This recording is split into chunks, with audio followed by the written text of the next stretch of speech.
Hello friends, आज हमारा topic है अर्नो कन्वर्टर।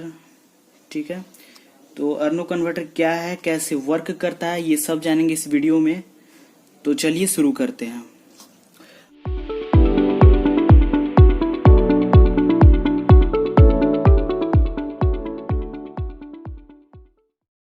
अर्नो कन्वर्टर जो है वो सिंगल फेज सप्लाई को 3 फेज सप्लाई में कन्वर्ट करता है। इसको हम रोटरी कन्वर्टर भी बोलते हैं। इसका मेनली यूज ट्रैक्शन सिस्टम में लोकोमोटिव के एक्जुलरी जो इक्विपमेंट होते हैं, जैसे ब्लोअर हो गया, एग्जॉस्टर हो गया, या फिर 3 फेज इंडक्शन मोटर जो आजकल हम यूज करते हैं, उसको सप्लाई देने के लिए यूज किया जाता है। तो चलिए इसके वर्किंग प्रिंसिपल को देखते हैं कि ये कैसे वर्क करता है। तो मेनली जो इसका वर्किंग प्रिंसिपल है आपका, वो स्प्लिट फेज इंडक्शन मोटर के प्रिंसिपल पे बेस्ड है। तो अर्नो कन्वर्टर को समझने के पहले आपको स्प्लिट फेज इंडक्शन मोटर समझना पड़ेगा, तब आपके लिए आसान होगा। Okay, single phase induction motor का वर्किंग कैसे वो वर्क करता है और कैसे हम लोग उसमें स्प्लिट फेज मेथड अपना के उसको हम लोग उसका स्टार्टिंग टॉर्क डेवलप करते हैं, उसको उसमें आरएमएफ डेवलप करते हैं, ये सब हम लोग देखेंगे। तो मैं सबसे पहले आपको स्प्लिट फेज इंडक्शन मोटर का डायग्राम दिखलाता हूँ। डायग्राम उसका बना लेता हूँ, समझने में आसानी होगी। इसमें मेनली 2 वाइंडिंग होते हैं। एक होता है आपका मेन वाइंडिंग और एक होता है आपका एक्जुलरी वाइंडिंग। ओके, ये हो गया हमारा मेन वाइंडिंग, ये हो गया हमारा एक्जुलरी वाइंडिंग, और इसमें एक रोटर है, वो है स्क्वायरल केज रोटर। ओके, ठीक है। और यहाँ से हम दे रहे हैं सिंगल फेज सप्लाई।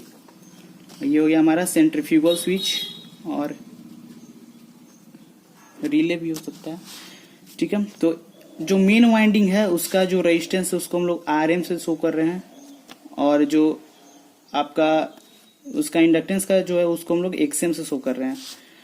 और उसी तरह से एक्जुलरी वाइंडिंग का जो रेजिस्टेंस है उसको आरए और इसको एक्स ए से। ठीक है, तो स्टैटर जो है, यहाँ पे स्टैटर आपका 2 पार्ट में हो गया। एक हो गया आपका मेन वाइंडिंग और एक हो गया आपका एक्जुलरी वाइंडिंग। ओके, और क्योंकि कोई भी मोटर में 2 पार्ट तो आपको हमेशा ही मिलेगा, स्टैटर और रोटर। रोटर कौन सा है? स्क्वायरल केज रोटर है। मेन वाइंडिंग में क्या होता है कि इसमें रेजिस्टेंस की जो वैल्यू होती है वो लो होती है, और जो इंडक्टेंस की जो वैल्यू है वो क्या होती है? वो हाई होती है। और एक्जुलरी वाइंडिंग में ठीक इसके अपोजिट, इस यहाँ पे रेजिस्टेंस की वैल्यू हाई होती है और इंडक्टेंस की वैल्यू क्या होती है? लो होती है। ठीक है, तो इससे आपको पता चल रहा होगा कि जो करंट की जो वैल्यू है दोनों वाइंडिंग में सबसे ज्यादा कहाँ होगी? मेन वाइंडिंग में होगी, क्योंकि यहाँ पे रेजिस्टेंस की वैल्यू क्या है? कम है। और यहाँ पे जो है आपका एक्जुलरी वाइंडिंग में यहाँ पे करंट की वैल्यू जो है वो क्या होगी? वो होगी कम, क्योंकि यहाँ रेजिस्टेंस की वैल्यू क्या है? ज्यादा है। तो अगर थोड़ा सा बेसिक में चला जाए तो आप लोग देखे होंगे कि अगर हम लोग जो फेजर बनाते थे, तो अगर कोई रेजिस्टिव सर्किट है तो उसका जब हम लोग फेजर बनाते थे तो दोनों सेम फेज में होता था। वोल्टेज और करंट दोनों क्या होते थे? सेम फेज में होते थे फॉर अ रेजिस्टिव सर्किट के लिए, जब हमारा सर्किट कैसा है? रेजिस्टिव है। लेकिन अगर इंडक्टिव हो जाता है, जब अगर प्योर इंडक्टिव सर्किट होता है, तो हमारा जो वोल्टेज है और जो करंट है उसका फेजर कुछ इस तरह से होता है। वहां पे करंट जो है आपका वो 90 डिग्री से क्या करता है? लैग करता है वोल्टेज से। और अगर कैपेसिटर की बात की जाए, अगर प्योरली कैपेसिटिव सर्किट है, तो वहां उसका फेजर इस तरह से कुछ होता है। वहां पे जो आपका करंट है वो लीड करता है और वोल्टेज जो है वो लैग करता है 90 डिग्री से। ठीक है, ये तो थोड़ा बेसिक सी बात हुई। तो यहाँ पे अगर मैं इसका फेजर ड्रॉ करूं, इस सर्किट के लिए फेजर अगर ड्रॉ करूं, ठीक ना, तो अगर इसका फेजर देखें तो मान लीजिए हम वोल्टेज को क्या ले ले रहे हैं? रिफरेंस ले ले रहे हैं। ठीक है, जो वोल्टेज हम दे रहे हैं उसको रिफरेंस ले ले रहे हैं। और देखा जाए तो ये जो है बहुत ही इंडक्टिव सर्किट है, जो मेन वाइंडिंग है। ठीक है, तो ये वोल्टेज से कुछ ज़्यादा एंगल से लैग करेगी as compare to auxiliary winding. इसमें जो करंट होगा और इसमें जो करंट होगा उसके लिए हम बना रहे हैं फेजर, तो इसमें जो करंट होगा वो कुछ ज़्यादा एंगल से लैग करेगा इस वोल्टेज से, ठीक है। तो यहाँ पे अब देखिए ये हमारा हो गया IM, ठीक है, जो कि वोल्टेज से φm एंगल से क्या कर रहा है, लैग कर रहा है।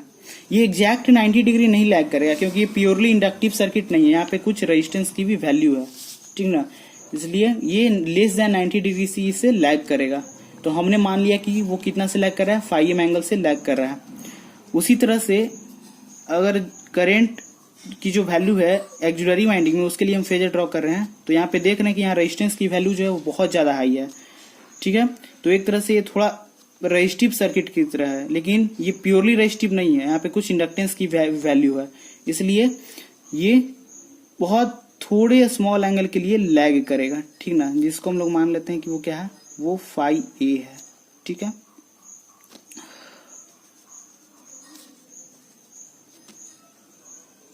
ये हो गया I, ओके। अब यहाँ पे देखा जाए तो ये जो एंगल है, मान लेते हैं इस एंगल को, ये जो एंगल आपका ये IA और IM के बीच का जो एंगल है, जो इन दोनों का जो हमें फेज डिफरेंस मिला जो कि रोटेटिंग मैग्नेटिक फील्ड को क्रिएट करेगा, ठीक ना, वो मान लेते वो एंगल कितना है, बीटा है, ओके।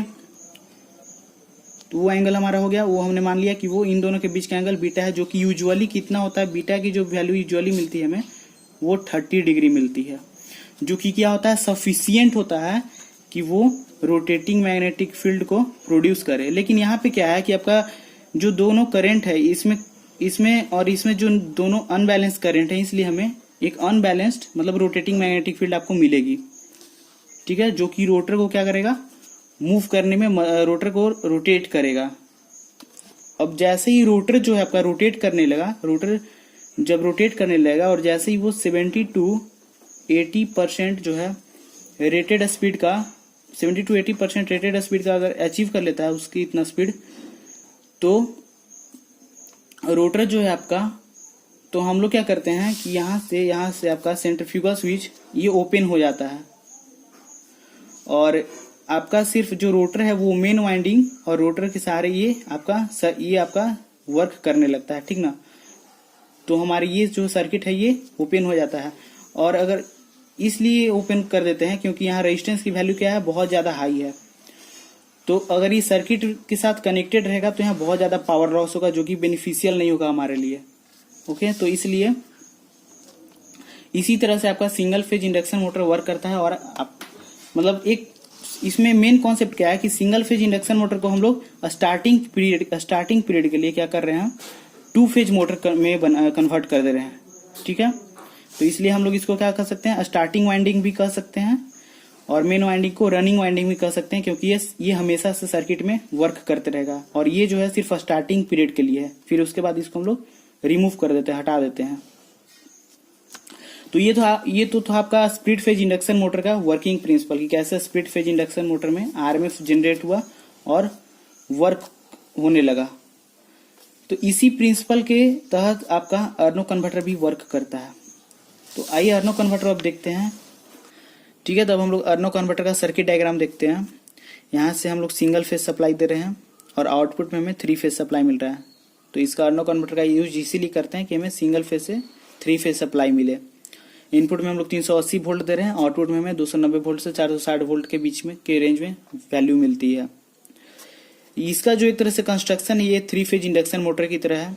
ये स्टेटर वाइंडिंग है, रोटर वाइंडिंग नहीं शो की गई है, ठीक है। तो ये जो दोनों आपका लीड है स्टेटर वाइंडिंग का, इन दोनों को हम लोग सिंगल फेज से डायरेक्टली सप्लाई दे देते हैं।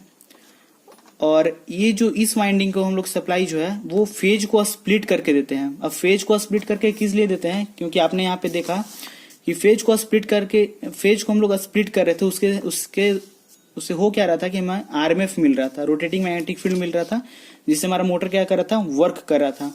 उसी तरह से यहाँ पे हम लोग फेज स्प्लिट करने के लिए स्टार्टिंग रेजिस्टेंस और स्टार्टिंग कॉन्टैक्टर और कैपेसिटर लगाए हुए हैं कि ये फेज को स्प्लिट करके इसी के थ्रू हमें सप्लाई इस वाइंडिंग को मिलेगा, ठीक है। अब होता क्या कि जैसे ही फेज स्प्लिट होता है, और जैसा कि हमने वहां देखा था जिस तरह से रोटेटिंग मैग्नेटिक फील्ड प्रोड्यूस होता है इस स्टेटर वाइंडिंग में, तो उसके बाद वो जो आपका है वो रोटर से लिंक करेगा, ठीक ना। वो जो मैग्नेटिक फील्ड है वो रोटेटिंग मैग्नेटिक फील्ड वो रोटर से लिंक करेगा, और उसमें म्यूचुअल इंडक्शन के द्वारा मतलब उसमें ईएमएफ इंड्यूस करेगा रोटर वाइंडिंग में। रोटर में क्या होगा कि जैसे ही ईएमएफ इंड्यूस होगा, ठीक ना, और साथ ही साथ वो रोटर को रोटेट करेगा, वो रोटेटिंग मैग्नेटिक फील्ड जो है वो रोटर को रोटेट भी करेगा और उसमें ईएमएफ इंड्यूस होगा। तो जैसे ही रोटर जो है आपका वो एक सर्टेन स्पीड जो है वो अचीव करता है, उसके बाद ये जो आपका एक्जुलरी रिले है ये ऑपरेट होता है और इस रेजिस्टेंस को यहाँ से डिस्कनेक्ट कर देता है, इसको हटा देता है, ठीक ना, क्योंकि ये पावर लॉस भी बहुत ज्यादा करता है ये रेजिस्टेंस, इसलिए इसको हटा दिया जाता है। और फिर होता क्या है कि जो रोटर में हमारा जो ईएमएफ इंड्यूस हुआ उसके द्वारा फिर आपका उस रोटर में आपका करंट फ्लो करता है, फिर उसके द्वारा फिर जो मैग्नेटिक फील्ड प्रोड्यूस होता है, फिर वो मैग्नेटिक फील्ड फिर आपका यहाँ जनरेटिंग फेज से लिंक करता है, और फिर वो इसमें फिर क्या करता है कि आपका ईएमएफ इंड्यूस करता है, और फिर इसके थ्रू हमारा सप्लाई थ्रू फ्लो करने लगता है, ठीक ना। और ये फिर हमारा एक फेज के रूप में वर्क करने लगता है, और हमें सिंगल फेज से यहाँ पे देख सकते हैं सिंगल फेज से हम 3 फेज लेने लगते हैं, फिर ये हमारा एक फेज के रूप में वर्क करता है, ठीक है। तो मेनली ये जो है अपना ये सप्लाई जो है कहाँ से ले रहा है, रोटर से, एक तरह से रोटर से इसे सप्लाई मिल रही है, ठीक है, और ये 3 फेज की तरह वर्क कर रहा है। तो अर्नो कन्वर्टर बेसिकली हम लोग लोकोमोटिव में एक्जुलरी जो इक्विपमेंट जैसे ब्लोअर हो गया, एग्जॉस्टर हो गया, उसको सप्लाई देने के लिए यूज करते हैं, क्योंकि ब्लोअर एग्जॉस्टर जो है वो क्या करता है कि वो 3 फेज इंडक्शन मोटर का यूज करता है, ठीक है ना। तो 3 फेज इंडक्शन मोटर का यूज करता है तो उसको 3 फेज सप्लाई चाहिए, तो उसको 3 फेज सप्लाई हम लोग अर्नो कन्वर्टर के थ्रू देते हैं। ओके फ्रेंड्स, तो अर्नो कन्वर्टर का इतना ही कॉन्सेप्ट था, कैसे ये वर्क करता है। अब मिलेंगे अगले वीडियो में, बाय।